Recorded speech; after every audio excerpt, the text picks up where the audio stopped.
blink of an eye, it'll all disappear. And we'll turn from this world to a world without end, where each sin that we've sown will be shown in our favor. This is our life, this is our labor, till it's all one.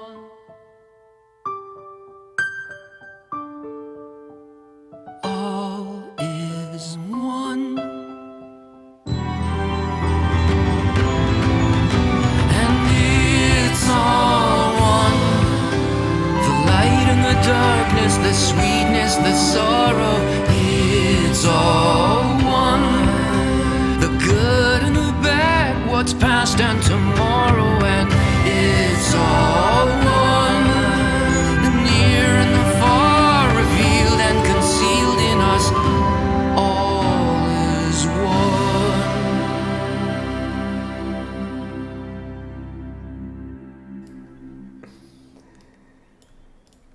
Hey, All Seth, right. did everybody see us dancing just now, or they didn't see that? They couldn't That's see good. that. I'll We'll have to update do, all our viewers. Hello, everyone. Hello, everyone who's watching the quarantine. We are here. Hey, Shira Land, regular. I can already see her in the chat. And everyone else who's here, tell us where you're from, where you're watching from. We love hearing that. And we're also kind of like, always interested in seeing new places from where people are connected, and old places. It's all good. This is another quarantine show. Today we have a fascinating guest. I'm not gonna say too much. You want to say something about the guest for later on? I think our viewers will be very interested. Okay, the whole premise of our show is basically education or edutainment. We're entering a new world, and the software that is operating in us needs to be updated, right? So this friend of ours, this is an expert in this field, and I think it's going to open up. A lot of people are, the last few weeks have been getting more, okay, like practically tell me what exactly is happening, how does it happen? And we're still in that phase, like the imaginal cells. Who was our guest who talked about the imaginal cells from the caterpillar to the butterfly? Yeah, Karen. Was it Karen? Yeah, I Karen, think so. right. Talking about there's a process between caterpillar and butterfly where you have to. What's interesting, Asaf, that the dreamers, like for example Joseph, right, or whoever the dreamer is. Okay, take something that's not spiritual at all. Take like John Lennon, take Martin Luther King. It's like they're typically shot, and then after a series of upheaval and unrest, the population kind of gets on board and then accepts it. So what we're trying to do now through education is shorten the period between the dream and the implementation, because inevitably the dreamer is always right, but the period between when the dream, usually they try and kill the dreamer, the status quo tries to kill the dreamer, and then eventually society picks up on it, and it turns out it was, he was right all along, or she was right all along, and then they try and implement it. We're not talking specifically about like John Lennon or but the concept, conceptually speaking, that's nice. I mean, that's so outside right now it's beautiful, the sun is shining, the birds are singing. You'd never know that the political leaders, the world leaders, are in a giant mess. The ozone up in our stratosphere that protects us from ultraviolet radiation that would kill us is healing. The water's becoming clean, the air's becoming clean, the animals are returning to their habitat. There was a bunch of you do a good weather show, man. You do a great weather show. You should I'm thinking about doing another podcast on weather if this one doesn't work out. But the tsnaim, the squirrels.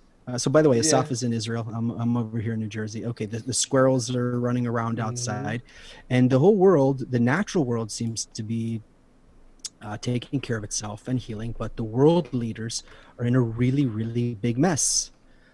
They rule you. They rule. They're at the top of the pyramid of ego and power and money, and they're looking for ways to gain power or profit. Although interesting, we haven't heard from Ahmadinejad or Assad or Putin, or we haven't heard too much rumblings recently about. You could argue we could argue that human pride in general, and probably more specifically, the way it appears in those that are at the helm of things, it got a little like a punch, like an uppercut from nature. Like kind of nature showed us where is our place, and at least with regards to that, I think there's a level of uncertainty now that no leader can deny that they're in. They're having a very hard time. And the governments are handing out billions of dollars to businesses that have no future. The old world is kind of is passing, and it's not coming back. And they didn't grasp that yet. Most people didn't grasp it yet. Even the environmentalists, most of the environmental movement has already been bought by the people in power anyway, but the environmentalists, the air is clean in it. Okay, so what are we going to eat the air?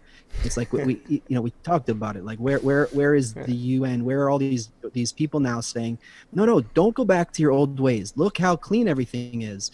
Everything is getting better. The earth is healing. Don't go back. No, everybody wants us to go back because that's the only thing anybody knows. And this has been, I guess, the problem of Kabbalists forever, is that people haven't been able to hear. Like, you want to give a treasure to your children, but they're crawling around on the floor in the dirt.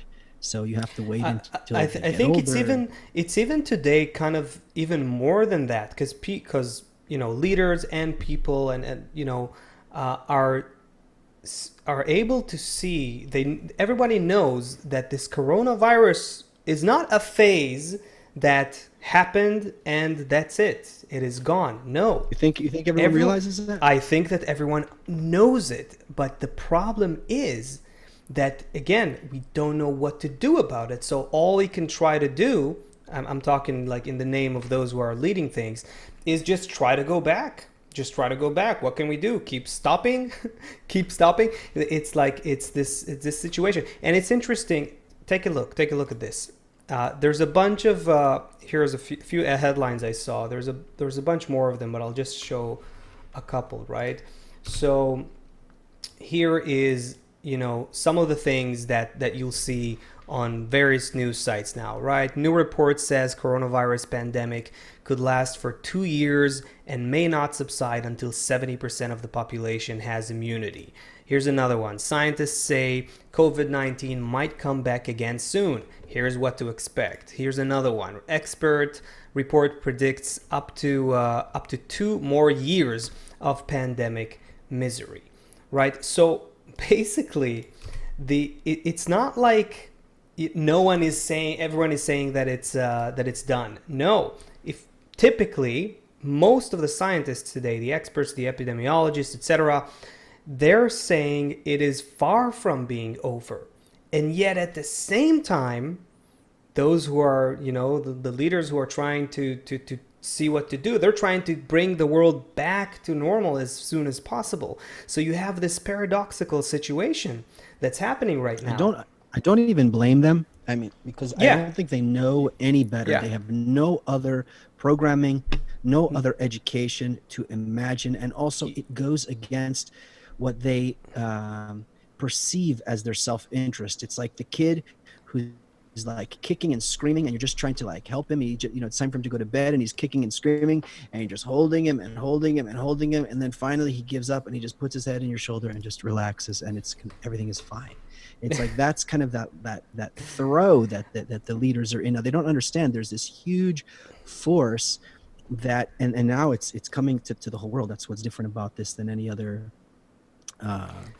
all right. Really. Let's challenge ourselves here, okay? And you know what? Okay. Hey, everyone who's watching right now, join in with us on this challenge. I have a challenging question for you all, and we'll start with you, Seth. I see Okay, let's that go. we have people watching from North Carolina, from New York, from Missouri, from Lublin, Poland, Houston, Toronto, Norway, New Orleans, Connecticut, Oh, Romania, my aunt is from here. My aunt is Philly, in LA, and she's watching for the from first time today. Hi, Aunt from New Barbara. Guinea, I think. Yeah. Hey, Seth's aunt. Um, yeah, Annie, did you say? Sorry, I saw her and I stopped listening to you I for a think second. so. Yeah. Okay. Okay, New So Guinea. yeah, and tell us if where you are wasn't mentioned, we want to know about it. So tell us in the comments. Anyway, so I heard that there's this I don't know what it's called, but like some summit of leaders is meeting like I think this week. I think it's mostly European countries. I know that Israel sends representatives there too. Of course, they're meeting on Zoom, like we're meeting right now. And they're going to talk about, okay, what are we doing globally about the coronavirus? Like, this is an attempt to create global cooperation to, to figure out what to do next. So, if we got, if we had like our 2 minutes there, what would you say? I can speak to all the world leaders.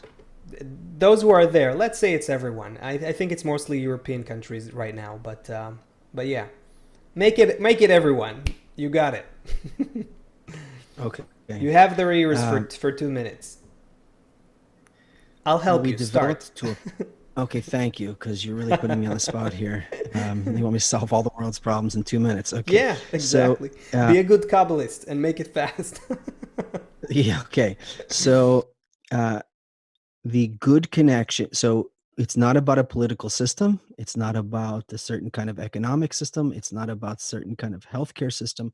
When all of the people feel safe, when all of the people feel confident, when all of the people feel loved, then they get up in the morning and they're inspired. They have confidence to go out and do the thing that they're created to do.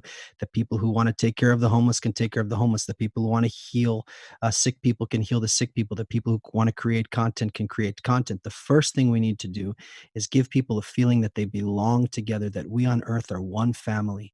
We're all friends and we're going to do this together. All right, How'd I do?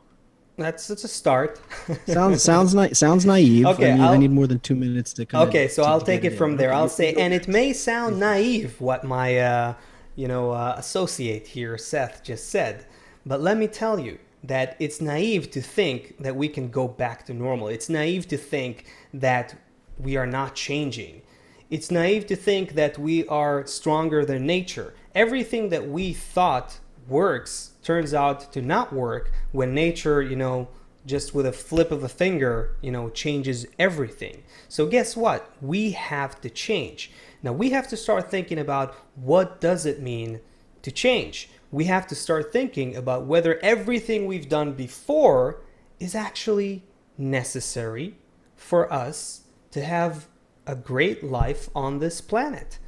And if you want to hear the insights from the wisdom of Kabbalah, we also have to understand nature's underlying program for human development. Guess what?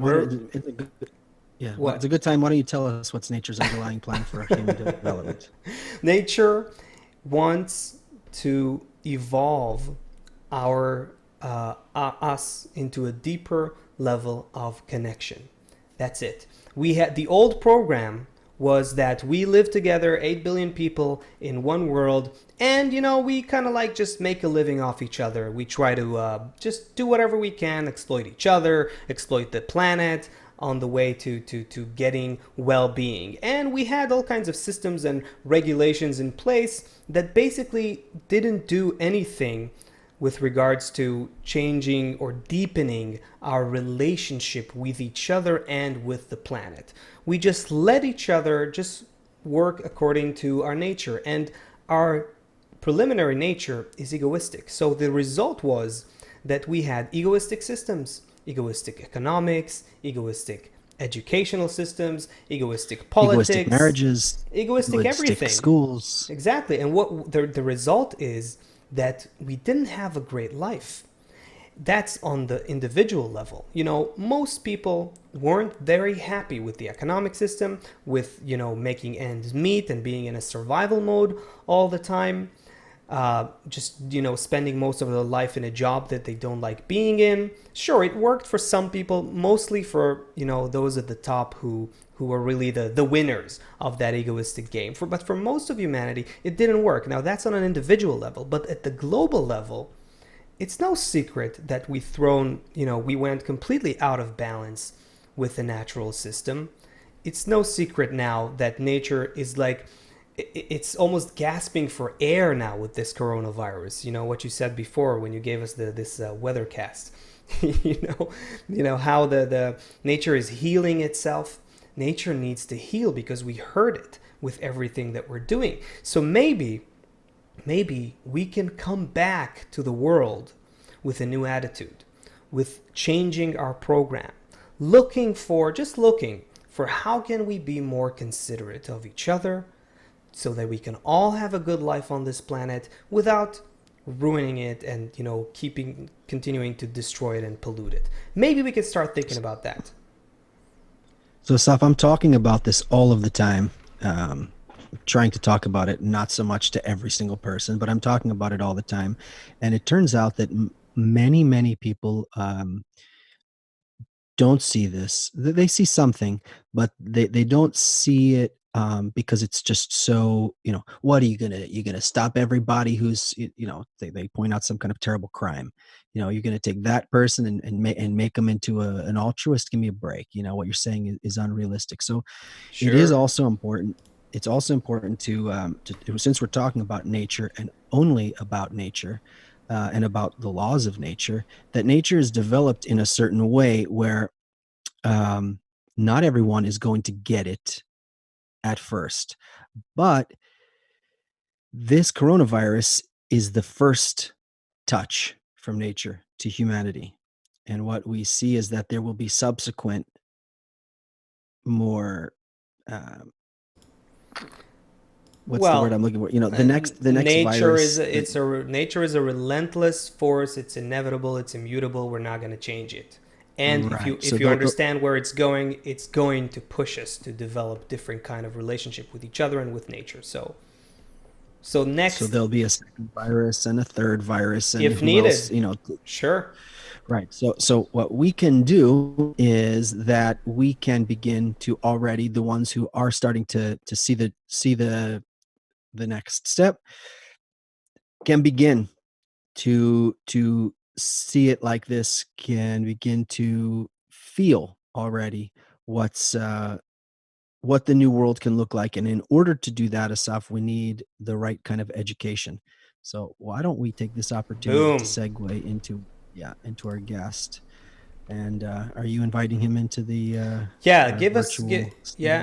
in a minute. Okay, so basically everybody, and as you know, because we've only repeated it 1,000 times so far in our first 20 episodes or whatever, the right connections between us. Okay, right now there's a couple trillion viruses inside our body. There's many viruses that are lined up waiting to harm. But the good connections between us means that all those viruses are in balance and they have no business with us, no reason to harm us. There's so many battles going on inside of our body right now. If you took all the bacteria and viruses out of our body, we wouldn't be able to exist. Everything is constantly working to balance itself at all times. That's how it is. If you look at the symbol for medicine, it's the snake around the antidote uses the venom. Okay, so we need to be in balance. Please, let's introduce our guest. We have with us Dr. Eli Vinokur. He is a great friend, but also an expert in education. And he's a head of department in the Gordon College of Education here in Israel. He has a department that deals with both non-formal and social and community education, which means that he devises programs for both educators and for curriculums. He does everything education, in short. He also did his PhD in philosophy and education, and he's with us today. Eli, how are you? Hi, Eli. I'm great. Great to see you. Amen. Ellie, we were So just the premise. go Oh, go for sorry. it. Go ahead, Islam. Okay. No, you The man. premise of our show here. The premise of our show. It's the quarantine. We are in quarantine, or we started the show in quarantine. People are starting to go back out. But the point is that the way that we educate ourselves and prepare ourselves inside the quarantine will determine how we exit out into life afterwards. So what we're doing with our friends who are joining us here is talking about how do we, so there's maybe some high level stuff, but really specifically, how are we built? What are the things that determine the way we think and the way we live, and how can we educate ourselves and continue to educate ourselves in a way that the world that we live in going forward can be comfortable, can be safe, can be full of love. um, so we're looking to you now as an expert in this to and actually with your feet on the ground, not just some guy who has some concept, but a real person in the world who's actually working on this with. So can you speak to us about this from this perspective? You've asked a huge question that could not be answered in a few minute answer. It would be ridiculous to try to answer that question, but to the fullest. But we can try to grapple with it and see what happens. Well, first thing, I want to begin with a nice quote from Churchill, who wrote that we should never waste a good crisis. So I think, um, I just posted it on my Facebook page, and a few educators reacted. It's too late. It's too late. People are already returning to their, normal, routine ways of thinking and behaving. Um, I don't think it's late. I think there's that we have no choice. Eventually, if we look, I will begin maybe with a few concepts, and you'll stop me whatever you want. But you know what? Let's begin from from the future. Um, there's a field of studies I like that I use sometimes in my lectures to explain the basic concepts that concern education. It's called futures studies. It's called future studies. It's not future studies because there are plenty of futures we might partake according to the decisions we'll make. But one of the theories in future studies is a very interesting theory. It says that if we'll be able to identify the mechanism that drives humanity throughout history, we might be able to say something about the way or the place where it's headed. So if we look at history, there are many theories, and many theoreticians try to theorize and think about different concepts. But I would like to suggest something that you might be familiar with, that our development throughout history is led by the development of our desires, which seems to the people who know these concepts or are familiar with them is something pretty. There's nothing new to it. It's okay. It's clear. But it's not. It's a revolutionary way of thinking, and the whole Western paradigm of education is built on the Cartesian premises. I think, therefore I am. But this is wrong. I want, therefore I am. I have a desire. I have a desire that awakens me to something, to eat, to drink, to do whatever. And then my mind begins to develop ways, technologies to satisfy that desire. From the first, I don't know, stick that the primordial human being used to kill, I don't know, a sheep or a lamb somewhere to bring it to the tribe, and up to cloning people. Throughout history, this whole curve of development is set not by our technological development, but rather by the development of our desire. And this is, I can't even find the word to express how important that is. Because unlike what people thought during the Enlightenment, you just need to make people smarter, more moral, more cultural, more awakened intellectually. It doesn't work. It doesn't work. We saw where these nations that were so intellectually developed brought us to.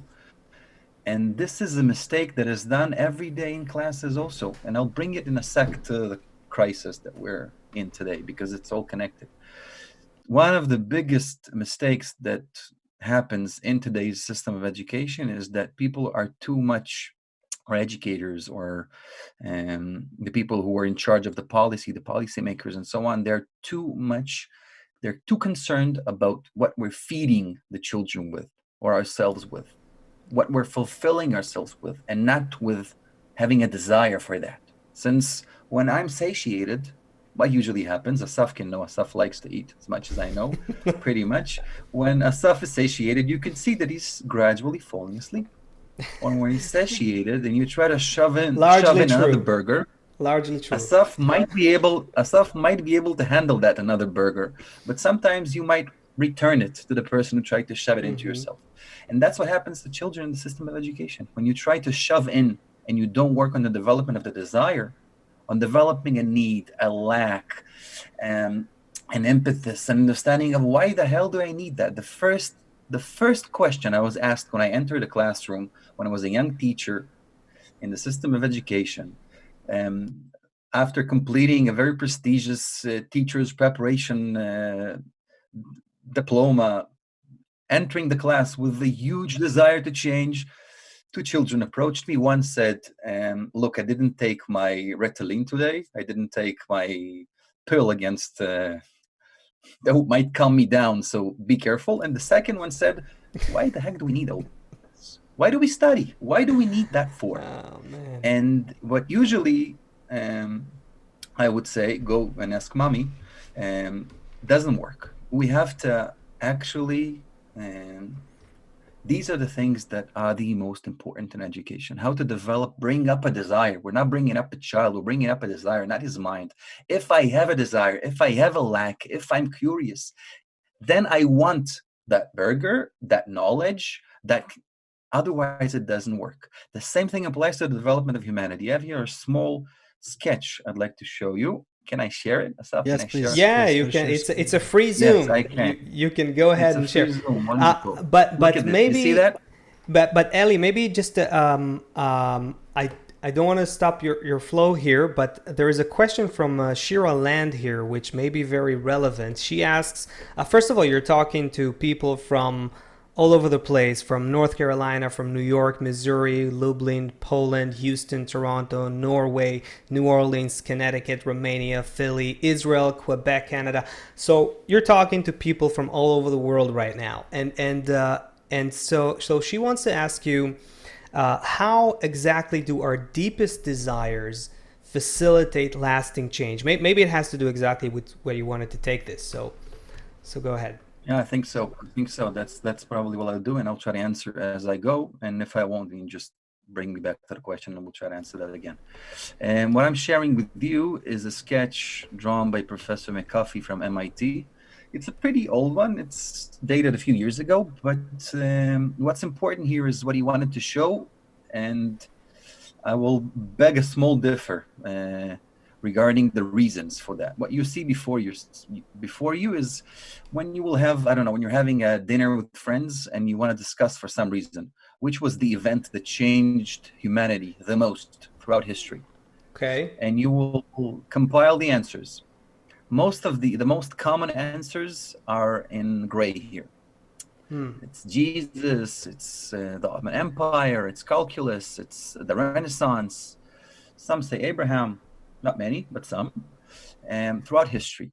What McAfee tries to prove is that this graph shows the opposite. It shows that throughout history, the black line is human population, more or less, which was steadily growing until recently. And the blue line is the development, their quality of life, or the development of technology that leads to a better quality of life. But mainly the development of technology. Let's put it this way, it'll be easier. I think he made a small mistake, or a big one, with another revolution that is not mentioned here. But let's drop that aside. If we look at what happens at the last, from the year 2000 onwards, it's fascinating. It's like we've been developing in this boring linear line throughout history, and then boom, an exponential curve that brings humanity to a completely new level, technologically speaking. Every 18 to 24 months, a new chip is invented that changes the whole idea of technology, the way we see it. And when you go to, and I visit sometimes these big conferences. Sometimes I speak at these conferences on behalf of the educator in the room, but usually you will hear people, and I know some great people who are managing here the innovation departments at Microsoft and in Amdocs and Apple, and I've discussed it with them, and I've been working in forums to try to think about the future of education. And usually when these graphs are used, people speak about how, like, the exponential development of technology and how it's about to change our lives and the world of work. And here they beg to differ. We're going to make our lives better, make them more miserable, more poverty, less poverty, greater. That's not the thing. That's not the story. They try to say that the story is technology, the biggest story, not the only story, but the biggest one. What I'm trying to say, based on what I said beforehand, is that no, it's not the big story. The big story is that what we see here is only a blueprint of a much deeper. It's like I don't know, an X-ray of a much deeper phenomenon. Humanity develops. Desire developed throughout history in a certain way, in a certain module that didn't really change that much qualitatively. It did improve. Well, then let's just slow it down. Pace. So meaning humanity developed, and we wanted, maybe I want to be have a family, maybe I want to have a house, maybe I want to have these things. So that's what you're saying. It went for a long time. It never it would hit a little plateau, but it never exploded, it looks like. And it was also very individual. I enjoyed my, I don't know, nice place where I could live, my family, then gradually the ability to acquire goods the way they were, the ability to grow and become more famous and conquer more land. And we can speak about it endlessly, but this was more or less the same kind of linear development from one desire, from one egotistic desire, from one desire to fulfill my basic needs or my developing social needs, but my needs. And that's how it developed and grew. I'm saying that because in a moment I will refer to our children that we see today, our children, when we ask them questions about life, or when they ask us questions about life, and then we'll see how this graph that depicts the development of humanity refers to us also. But then something happened. Then suddenly something happened. Something around the year 2000. It began from the Industrial Revolution, but the biggest leap happened around the year 2000, a bit beforehand. Something happened and changed this curve completely.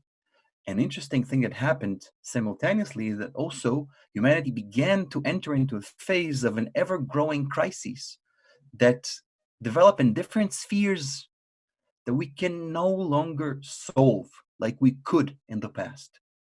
It's like, I don't know, the crisis as if became intertwined, intertwangled in a way that you cannot separate them any longer. And also what happened is that we began to look at our youth, which are a manifestation of that desire that grows underneath our nose. And we began to see that they start to behave very strangely from Generation Y, which is 84, 80s, mid 80s until mid 90s, and even more so from mid 90s, the millennials, to 2010, when they look at our system of values, when they look at our world, they see that we're offering them a track which seems rational to every human being who is old enough, from kindergarten to school to primary, then secondary, then to doing something, whether it's going to be the army or some civilian work, or just going straight to college, whatever they choose. Then they might go to travel, they might meet someone, get married, have children, find a nice decent work until their pension. Sounds rational and normal. Not everyone, but enough to make it scientifically proven. Enough young people today are placing a huge question mark on each and every one of these stations, asking, why the heck should I go to school? Why should I go and do something for society? Why do you want me to study in academia? To have a family, to have kids and invest my life in some... Why? In Europe, there's a negative birth rate. And to work at the same workplace until my pension? Have you lost your mind? 18 to 24 months, I'm gone. The biggest problem in today's world of work is retention. If you have work, then the problem is retention. They're looking for something else. They're looking for something deeper. They're looking for meaning. They don't just want to work in a place. They want to work in a place where they will benefit to some greater goal. I don't want to work. Yeah. Can we say that they don't have any words yet to define what it is, though, that they want? Yes. Right. They feel something inside that they don't want, but they don't have yet. Kind of like the leaders, how we opened the show, they can only feel like going back. They don't know yet what that picture is.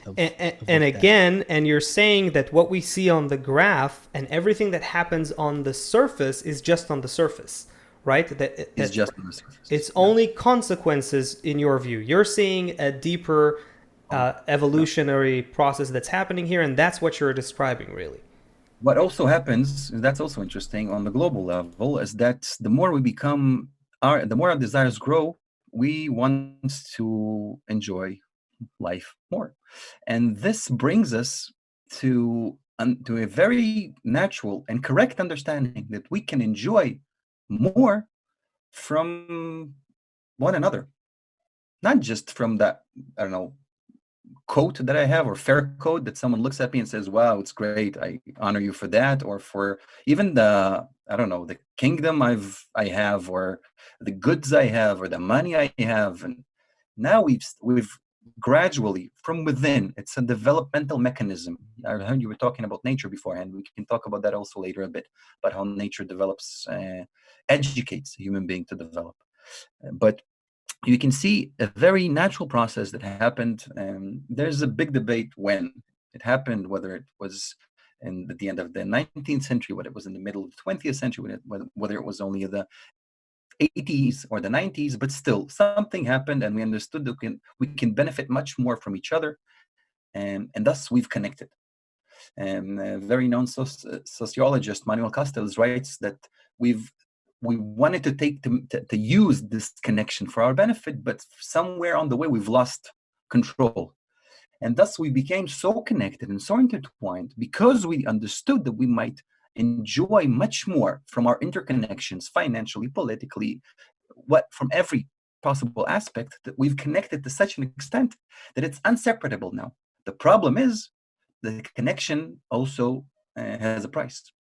I mean, like through travel, through cheap goods, through technology expansion. Right. I need some tip that only comes out of the Congo. I need some cheap clothes that come out of China, right? I want to travel and see Bali. And so all of a sudden the whole world exchanging scientific information, the internet in general, which is a whole thing. Oh, okay, but the internet is also interesting. We don't have an internet because the internet connects us. We need connection. Thus, we've generated the internet. Our desire leads, and thus our mind develops to provide us with the technology that tries to fill in this void. But in this respect, if throughout history we've developed egotistically, we could throw inside our black hole, inside my stomach or my heart, something that might fulfill it. From a point in time, it doesn't work anymore. It doesn't work anymore. It means there's a qualitative leap in human development that necessitates a conscious leap. So today I can have everything. I can have access to everything. I can see anything I want online. I can purchase anything, but no matter what I get, tomorrow I'm empty again. So you said beforehand, there's like an inner feeling I can enjoy much more from these connections, but the way the system is moving, the way I'm doing that is to enjoy more on the expense of others. Thus, I'm locking myself in this interconnected system that we call globalization. But what happens, and we can see how the system is gradually closing. 2008, 2009, the financial crisis, the subprime crisis was another step in that closing. It hasn't closed yet. Today, it did. What the coronavirus is exemplifying beautifully and tragically is the fact that this system has reached that dead end of closure. That's it. Boom. It's like, I don't know, in a system in a car, when you're changing gears, that's like it. The gear is inside. Yeah. And that's it. And from this moment onwards, there's no stepping back. It's like globalization 2.0 or 3.0. It's not only that we're connected.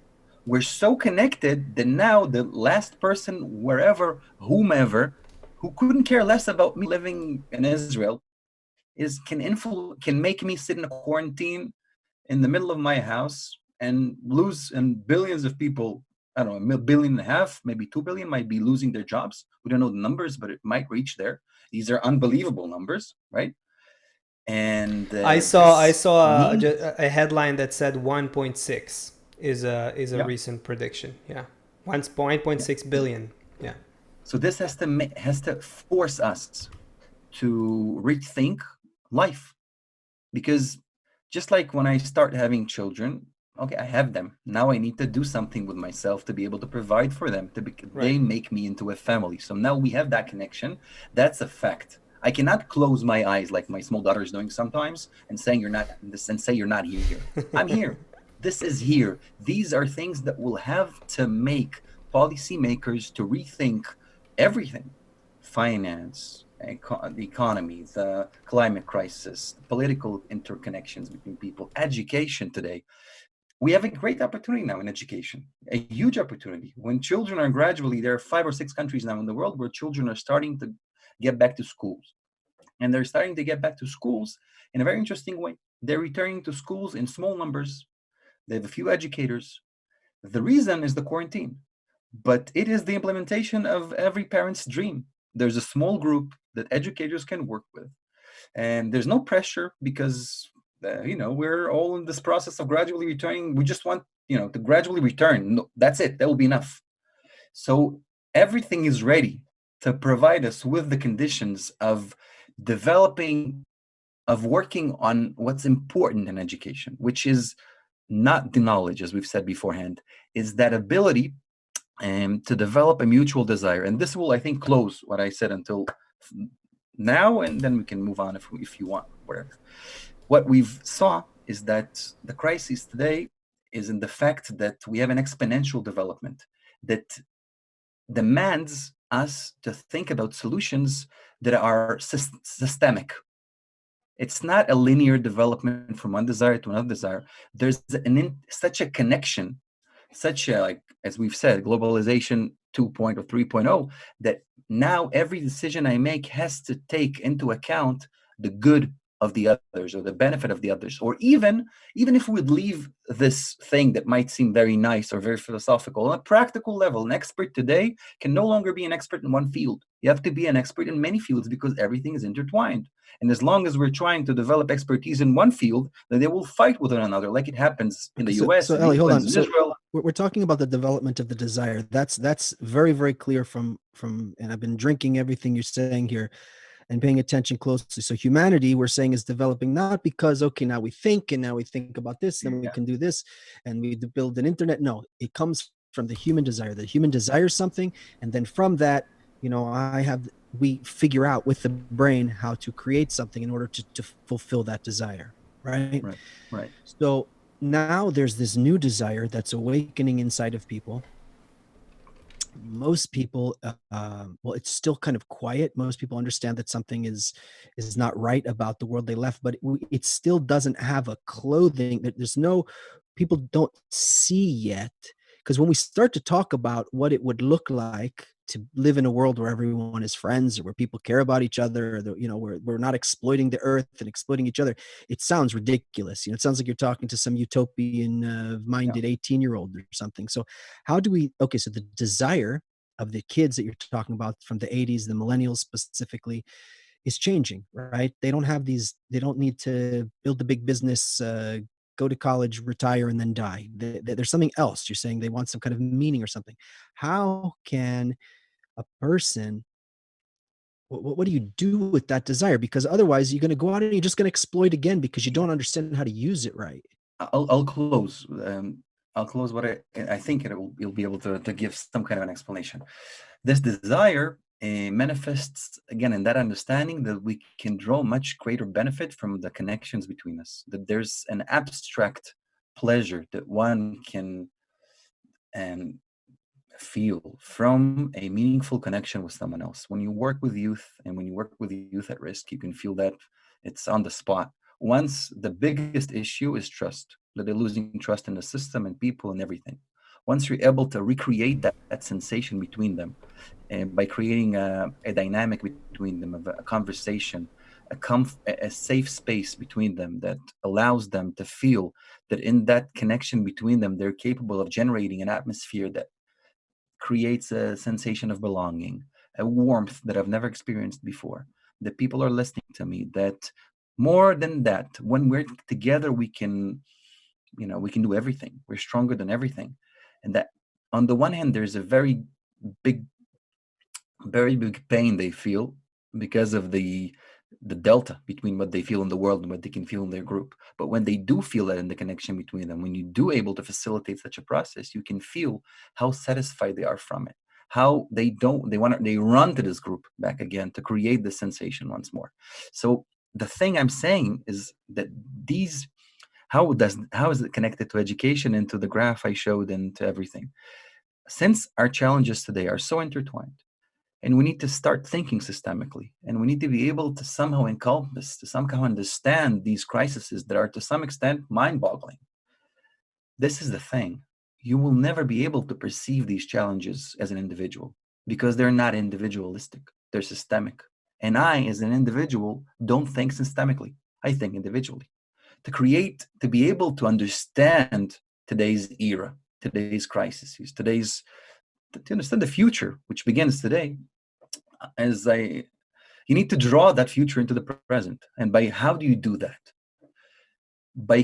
Since we've said that our desire brings up thoughts that allow us to develop technologies, today's challenges, both on the psychological, on the spiritual, on the psychological, on the societal, on the political, on the ecological, on every plane, demand us to come up with an integrated way of thinking.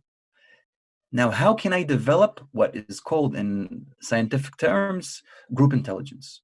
Sometimes we think that we can just facilitate a group, and by giving them the right norms of work, they'll be able to generate that intelligence. This is what the literature tells us. I want to say something deeper. That since we've said, just like in an individual, since the desire grows, since the desire allows me to think deeper, to be able to fulfill it as an individual, if we'll be able to create a mutual desire between a group of kids or a group of people who have to solve the problems of humanity or to solve the problems of my neighborhood, it doesn't matter. And we want them, and we know that they'll be able to solve these problems only if they'll be able to generate that group intelligence. You don't need to make an emphasis on the intelligence. You need to make an emphasis on their mutual desire. Once they're able to create a mutual desire, once they click, then that common mind or that common, intelligence. There's something that's born. There's something that's born that's greater. There's something that's born that's greater than the sum of the parts. It's something that is close to what happens in nature when colonies of animals work together, ants and so on, only that there it is a process that is driven by nature. It's an innate process. It's an automatic process. Here we're talking about a process that we need to grow to. And this is education. Like consciously. Education is striving towards my X+1, my more developed situation. A child grows by imagining himself driving, a truck or an airplane, and not knowing even that might be the most boring thing in the world today because it's mainly technical. But still, I imagine myself growing. I imagine my future state. When I'm in school, I want to be in high school. I see them as half gods, and so on and so forth. I always depict my future state, and from driving towards that state, I grow from within. Something happened throughout life, and we stopped doing that. Even today in the crisis, what happens to a person in a crisis is that she is closing into himself, instead of going out. And thus, instead of thinking about how can I use that crisis, as Churchill said, I start to think about how poor I am, what a crisis I have, this uncertainty, which is natural. The solution to that is to try to pull you out of that, small nut that you're trying to put yourself into, that small house like a turtle that tries to hide into his house. No, you need to depict your future state. When we work with educators today, when we work with mainly with principals and inspectors and so on, we always tell them, you should never allow yourself to go down. You should always try to depict, especially now, How do you see your system after the crisis? What have we learned from a crisis? How can we grow from that crisis? How can we see our system working in a more developed way? And it doesn't matter that we have no clue. The desire to bring about that state, to give birth to that state together, brings us to our next level of development. That's how nature works with children and with adults. The mechanism of development, as well as the mechanism of eventually being able to explain the world to myself, begins from that correct work with our desire. And usually we're neglecting that. We're talking about the phenomena, about technology, about the crisis, about medicine, but these are only external effects. All Education, the development of the desire. We're Would you constantly looking in say, the new. yeah, Go ahead, Asaf. okay. Would you say that in order to solve, in order to understand what to do about the coronavirus right now, leaders are meeting in a few days. There's this summit. I think besides the U.S., that most European countries are there.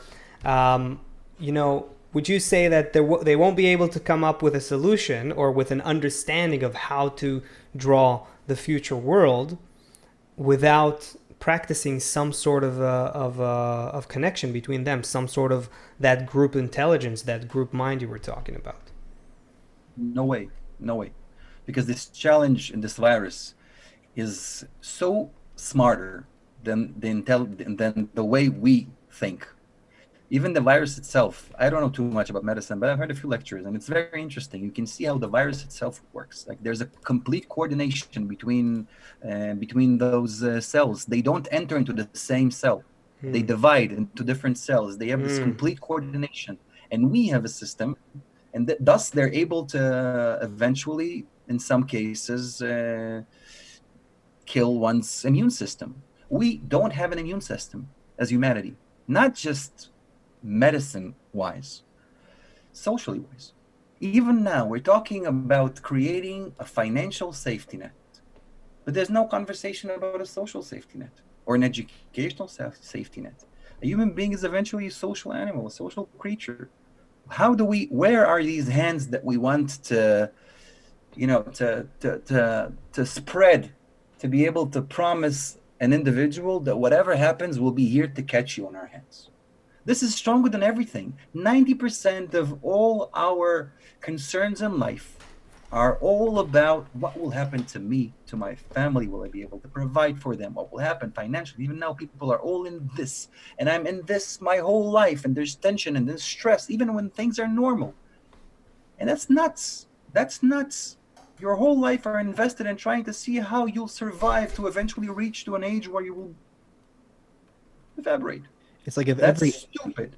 It's And like this if is a huge opportunity to make that leap, to make this understanding that we have now potentially an invitation from nature, you name it however you want to name it, to make that cognitive leap, that leap of mindfulness, that leap of consciousness, to become a society that we make this, I don't know, psychological turn. Instead of being so, glasses, we can imagine or assume that they're reflecting myself into myself, and I'm living my life looking, my eyes are turned inside.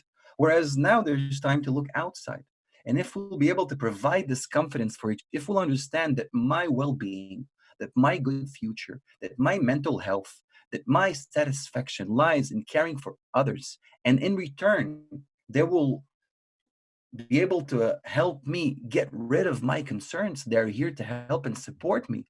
A community is a concept that is not physical. A community is a concept of one's awareness. What I define, what I feel as my community. Once I feel that I'm supported, that I have someone to count on, that I have someone I can lean on, that I have a group just like these youth at risk that I can trust. The biggest word, the hardest word, the word that moves economy to the top or blasts everything in all directions.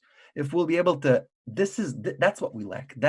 This societal, social safety net where people can feel that they're free from their concerns, and this demands a lot of changes also in the financial system. There's a lot of talks about UBI now and other issues, but we will have to change the society because we've reached a dead end.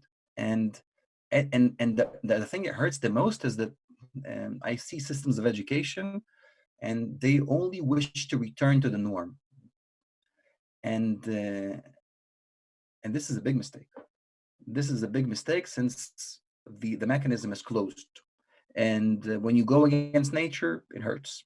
You can cry out, "I want to stay in kindergarten." What When do you you're mean the 50 years mechanism old. is closed? What do you mean the mechanism is closed? Once we've connected to such an extent that there's no way out, once we've reached a point where one person in the world, even in his thoughts, especially in his deeds, can change everything, that's it. This means that my future is no longer in my hands. On the one hand, there's nothing more frightful. On the other hand, there's nothing more relaxing. Because if we all understand that, this will force us to create that society we aspire for, not out of nice, humane, moral words and ways of thought, but because we have no choice.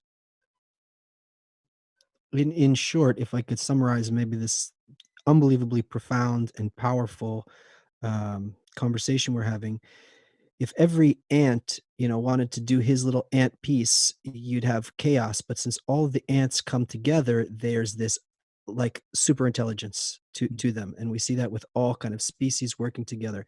The difference is that on all of the other levels of nature, it's programmed inside of them. The issue that we have as humans, we have to do the same thing. We come together and create this kind of superhuman, this thing where you're saying where everybody feels, it's the most, it could be the most comfortable thing if you're in a society where everyone is caring for you. The difference between us and the ants or any of the other species in nature is that we need to consciously do it. Where nature is the program running inside of all of the other creatures.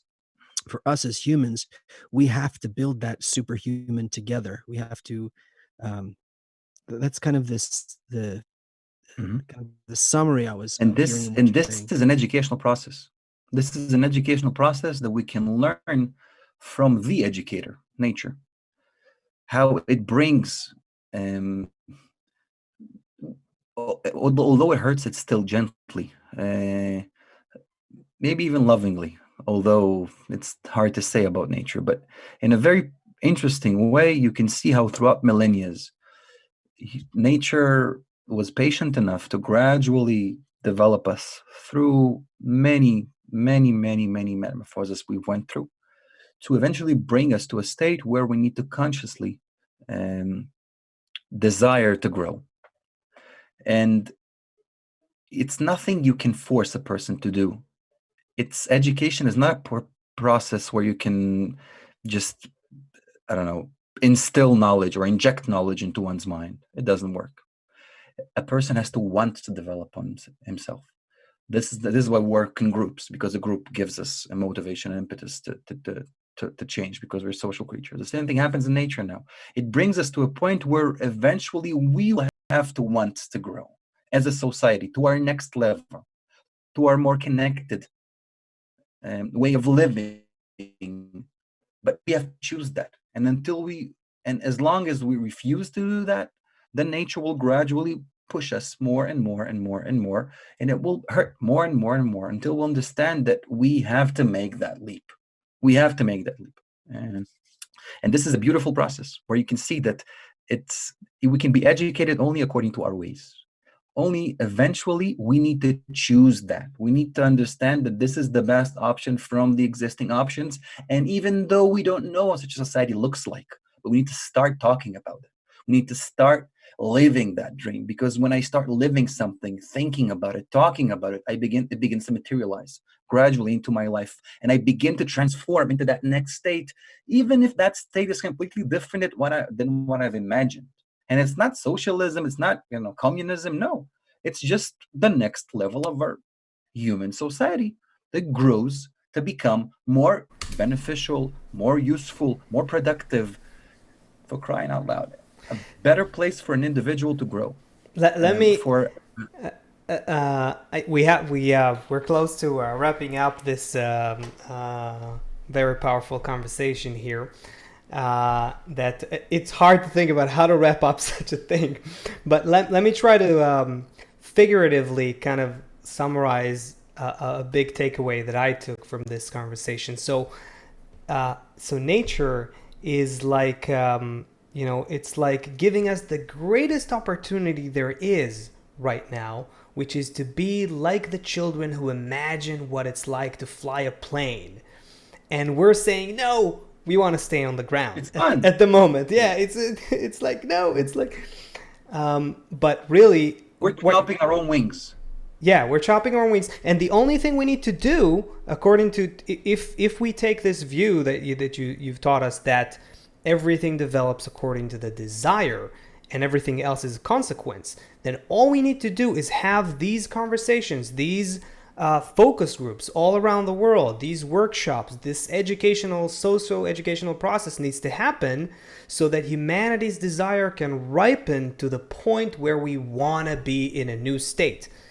And then nature. The more you discuss it, the more you grow a desire, the more you envy those who are able to already depict something much more developed than you could have. And then all of those human treaties that are used today to use others and to exploit others are starting to be used by us for developmental causes. Where I begin to see these, when I begin to listen to what you have to say, and then I feel that I can be enriched so much by these wings that you're growing. It's like, to some extent, like a Zoom, like that Zoom. When there's a big Zoom with students, like 40, 60, even 200 students, I can feel that I can disappear inside that Zoom to become a small window. And we think that becoming that small window is annulling me. But no, research shows that when a person finds his place in society, this is the place where I actually finally realize myself. This is why we also call that the wisdom of completion. The more, when I'm able to enter in that exact, I don't know, circle or square or whatever, and find my place there, where the place I was looking for my whole life to be beneficial to that system, my place inside that system, I work better as in a team. I feel greater. I feel satisfaction. I feel that I'm losing all this tension I was having on my shoulders throughout those years when I was trying to find my place in the world. And then suddenly I have that opportunity to find that place in the world where I can actually shine. And then the whole system shines. All right. Wow. We have yeah, people on the chat here are really inspired. It's the wisdom of completion. That's awesome. Seek out the ones following the right path. What an amazing guest you have today. What an awesome conversation with awesome people. This is the kind of educators we need. People are really loving this, and we're very, very inspired by this chat. So Eli, we'll have to book you for another one sometime soon. But we got to wrap. Seth, do you have any words of wisdom to conclude with? I have this obsession of taking care of our viewers and giving them something practical all the time, and we did here. This is a place where a person gets this way to format the desire and a way to kind of aim themselves in a society here where everyone fits in. Even these shows, I'm sorry to bug in, but even these shows, when you speak about those things, and I just want to disappear inside this conversation, to try to leave outside the room or whatever, all my thoughts and fears and everything, and just try to evaporate inside these ideas that we share. This is a process of growth, because then I return to myself, but I'm much richer already. We're going to, Asaf, we'll listen to this again and make sure that we're formatting our show even in a way that's what this place becomes for all of the people who are with us. So thank you so much, Eli. Thank you so much, everybody from all over the place who joined us today. I see some new people again today. Raz Vinokur, I don't know where he's from, but I think it's far away, says Eli went full throttle today, heart. So thank you, everybody. Lots of love. Yeah, thank you, everyone. We'll be here again on Tuesday, 2 p.m. Eastern, YouTube and Facebook. Thank you, everyone watching on both of these platforms. We'll be here again on Tuesday at 2 p.m. Eastern. Thank you, Eli, once again. We were the Quaranteam, and we are signing off.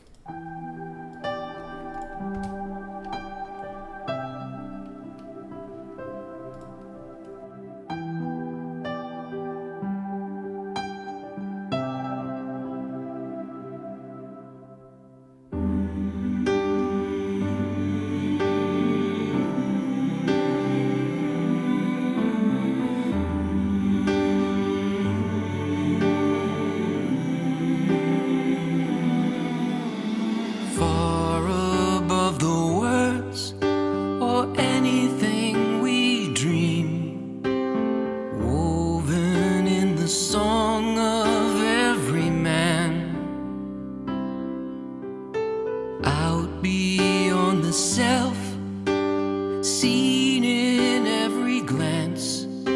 We know and we can feel what we can't understand. That it's all one.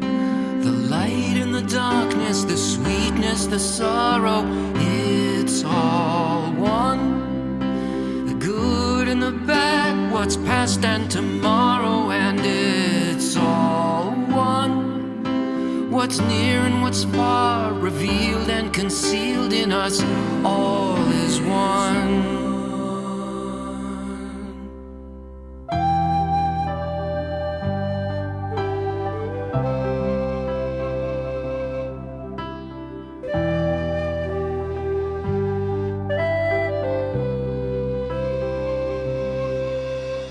Now we bow our heads, stand above the pain, lost inside the friends, living once again, bound by threads of love, of a single care, here inside the friends, every heart in prayer. And it's all one. The light and the darkness, the sweetness, the sorrow, it's all one. The good and the bad, what's past and tomorrow, and it's all one. What's near and what's far, revealed and concealed in us, all is one.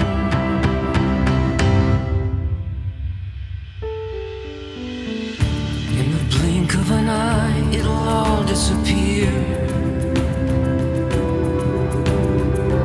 and we'll turn from this world to a world without end,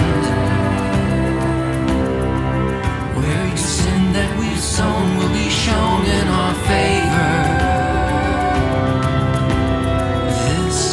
This is our life, this is our life.